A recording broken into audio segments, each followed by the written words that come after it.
More Than One Opinion. My name is Nupur with my co-host Jinnie Day and our special guest Miss Zedd today. So Jinnie, can you take us off with just like a little bit of things about our topic today and what we want to address with Miss Zedd, and then we'll give it over to Miss Zedd to touch base. Yeah, with the audience. sure. So welcome to our show. It's a pleasure to have you here. So she's come down from Melbourne. So quarantining in Sydney at the moment, or just kind of like just chilling. So I actually get excited anytime I have the opportunity to speak to like a woman entrepreneur, boss babe, lady boss. So you want to take our viewers through a little bit about your journey as to how you got to where you are today, being a really successful influencer, fashionista, and just all around, boss babe. So how did you start?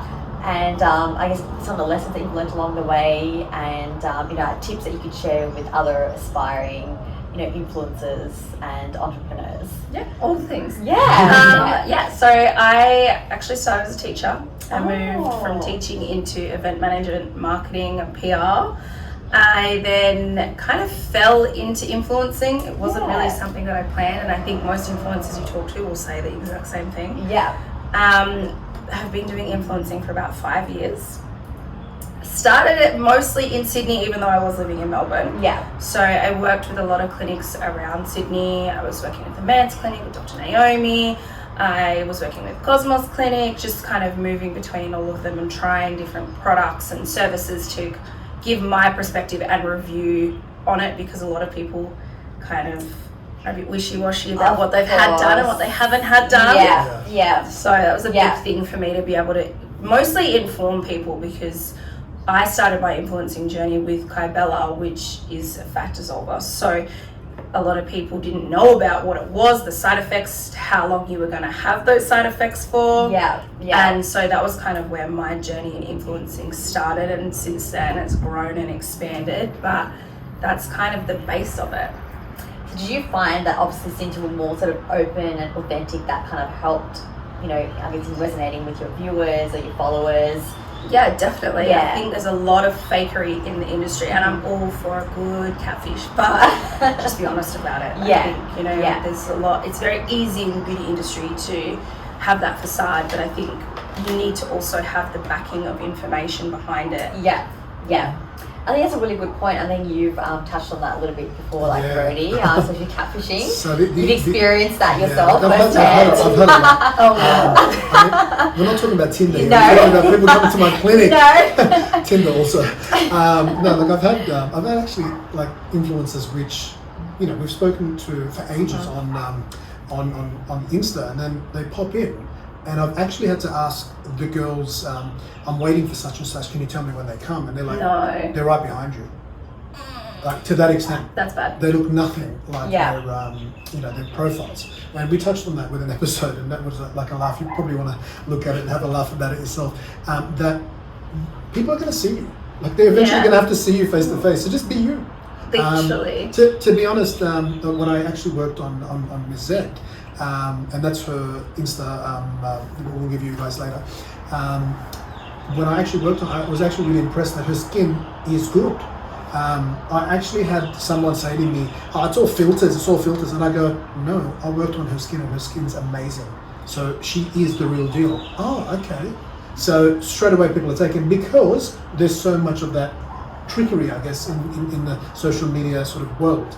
But everything's going to come to light. They're going to have to see you. They're going to see you face to face, and then your credibility will plummet. So, in our situation, it's that, we're working on beauty. So I'm going to see her with no makeup. I'm going to see her with, pretty much bare. That's right. So I'm going to see the worst of her. So at least look half sort of what you really are on social media. But in your situation, I found that, and that's the reason why I said I want to work with you, because we've been in touch back and forth probably 2-3 years now. Yeah. But finally we ended up doing a treatment, and from my side I was impressed, because okay, good, you're the real deal. And I'm hoping that with this journey of yours, that wherever it takes you, I'm hoping that you're successful as you are already.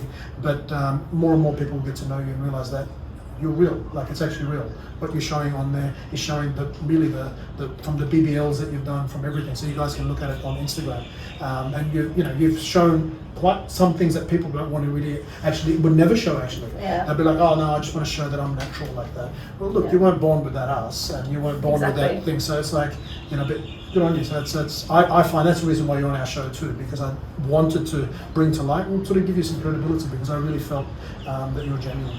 I really appreciate that, because I think it's very important, because there are a lot of influencers that are like, yeah, do this booty workout at the gym and you're gonna look like this, or it's just not realistic, especially for young women that are going into it and seeing this Instagram world and thinking, oh, okay, well, if I just do this at the gym, I'm going to obtain these results. And it's not realistic. And I think more people need to be honest about it. I've had people accuse me of photoshopping. I will happily put my hand up and say, yep, I use this, I do that. That's normal. The which basic is things normal. is normal, yeah. But it's gotten to the point where I've had people message me saying, oh, I just saw you in the shops and your body really does look like that. Yeah. I'm like, yeah, I know. I can't edit a video that well, I promise you. Maybe a picture, but not a picture. Yeah, maybe. But I post on my Instagram story, on my TikTok, everything, every day. Yeah. So I think it's another thing is people feel that they get to know me, that they're in with my life every day. And I know that we experience that because I'm always on my stories, whether it's a good hair day, a bad hair day, I rolled out of bed, I'm still in bed. Good. People want to get to know you. You need to do that because it's just so easy to give polished picture, polished video. Life's not perfect. No, it doesn't work like that. Of course. Would be Look, nice. for our viewers, for instance, males and females, obviously, because you're an influencer regardless whether male or female, because it's the same sort of journey, I guess. In terms of being real, that's one definitely recommendation, which we've been sort of preaching for a while too. Just be you. You're not happy that I can help you. Yeah. Come to my clinic, I'll help you. Go to the gym, do something, eat well. Yeah. So these are basic things. What would you say something that you've learned along the way, which maybe lessons that you sort of go, you know what?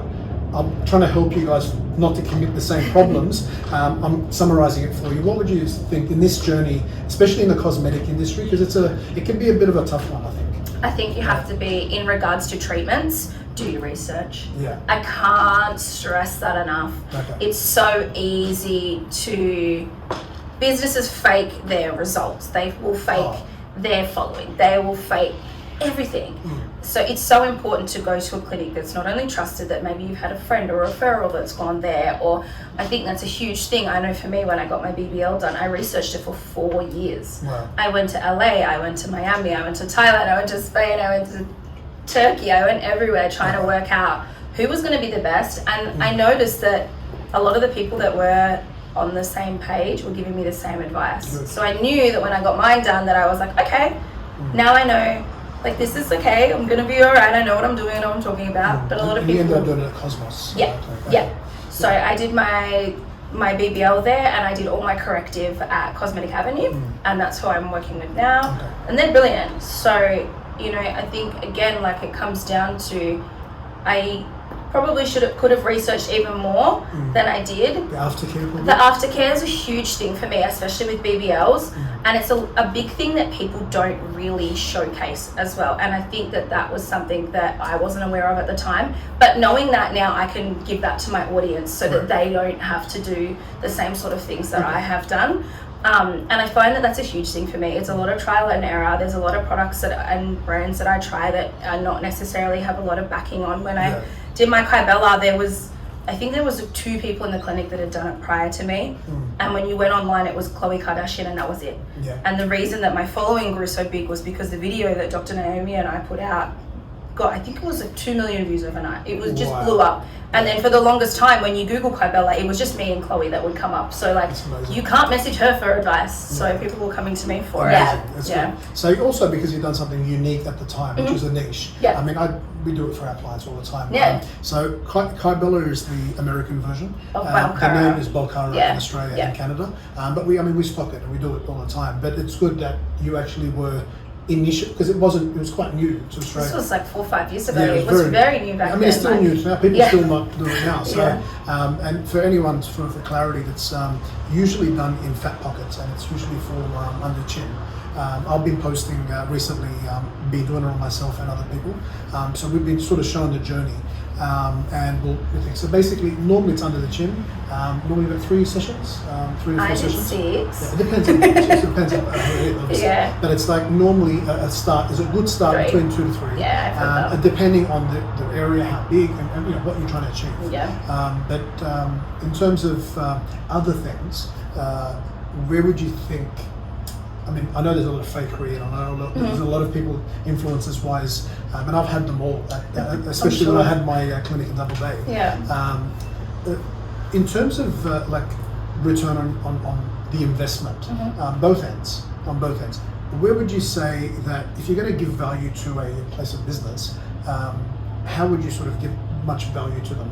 Because there's heaps of influencers. Like I've had influencers that come to me that are 1.5 million followers, but they're not good for me because their followers are from India and from God knows where.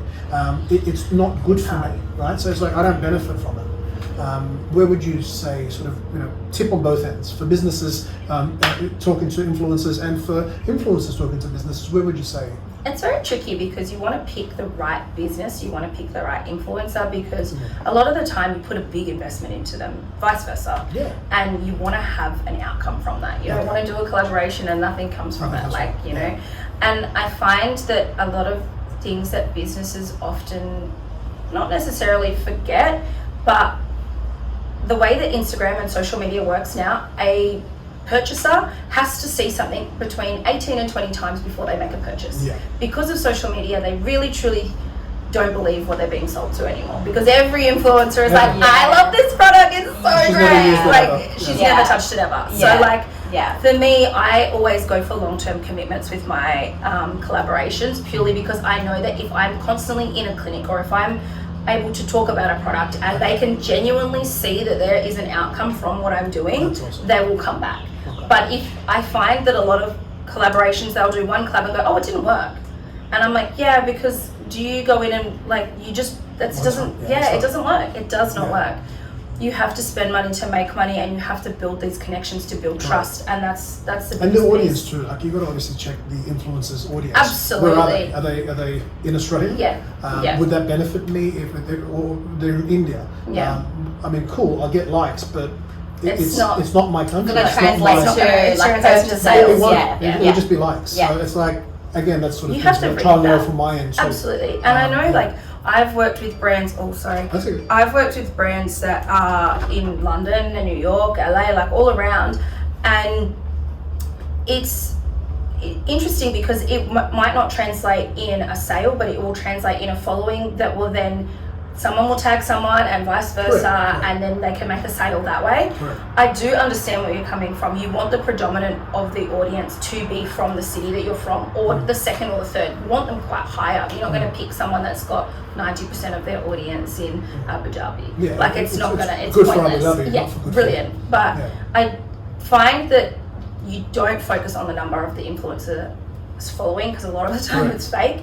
I focus on the engagement. I know that for me, like a lot of my following are super dedicated, and if I say, oh, this is cool, they'll be like, okay, let's go have a look at it. We done one the other day, the vampire facial.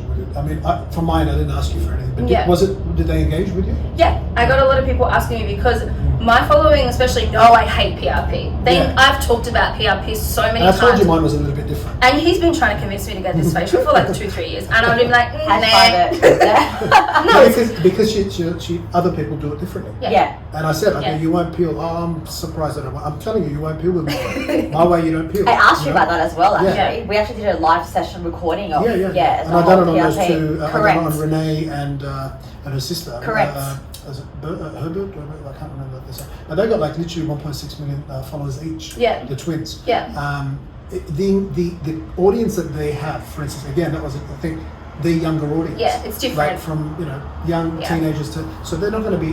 Your audience is a good audience that wants to do things. So that's also another tip, I think, for. I think so too, because your audience, like I know for my audiences, they're anywhere between 18, and I've got people that are over 60 that I have following me. So like I know that I've got that range for all kinds of products. That's good. But majority of cosmetics is expensive.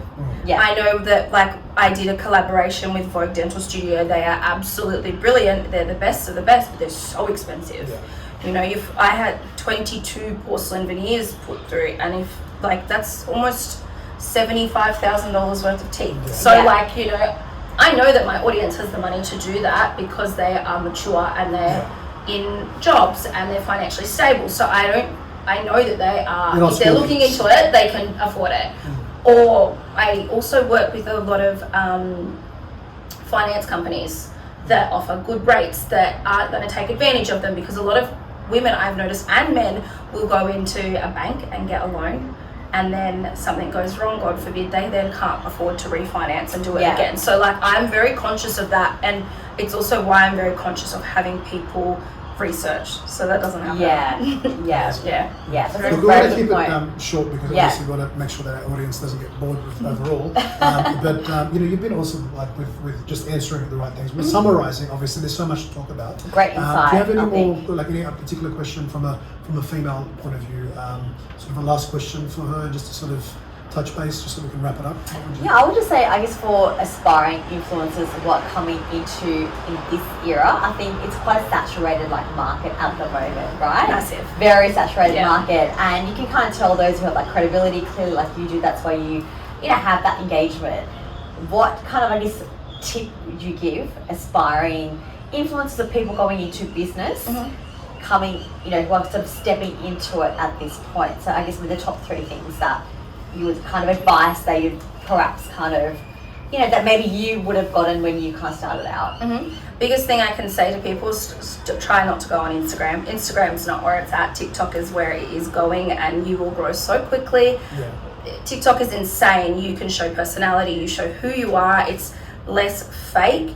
And from TikTok, you can drive to other platforms. You can drive to YouTube, Instagram, whatever. Awesome. So yeah, TikTok is my big advice piece. Okay. It's not just a children's app. Businesses are missing out by not being on there. So I think it's a huge one. Yeah, okay, that's interesting. Thank you. Yeah, do you know, like, There you go. obviously, That's a we tip. Thank you. more TikTok videos. More TikTok. Go. Perfect. I can't wait to see the dances. That's all I see. He's good, he's a natural. Well, thank you very much it's amazing. for coming. Such short notice, but I think you know, it's good for all of us to sort of bring out the true and the real you. So and thanks for being like so authentic and open about it, and I think that makes a big difference in you know, as I said, your collaborations, the relationship, the type of business that comes your way, and vice versa. And I think that's probably been my like biggest takeaway, is just to be authentic. And I think that's what a lot of influencers are missing in this day and age, is that, like you said, that superficial, that fake aspect of it. Right. So amazing. Thank you so much. That's a wrap from us, and please tune in, because we've got other episodes that we're going to be launching soon. If there are any questions or a particular sort of insight or something that you want to know about Miss Zedd, please drop us a message, and we're more than happy to pass it on.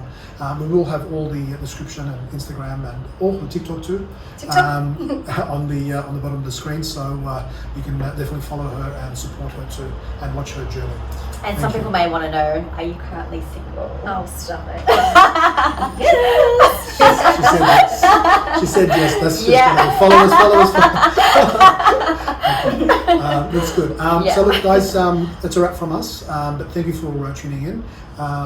It's over from my side, and Jinnie. Do you have anything else that you It's been an absolute pleasure to like have you here and speak with us. And as I said, I'm always get so pumped and inspired whenever like a boss babe, you know what I mean? Like seeing her conquer the world. So you wish you all the best, and looking forward to your journey. Thanks for having me. All right. Thanks for coming.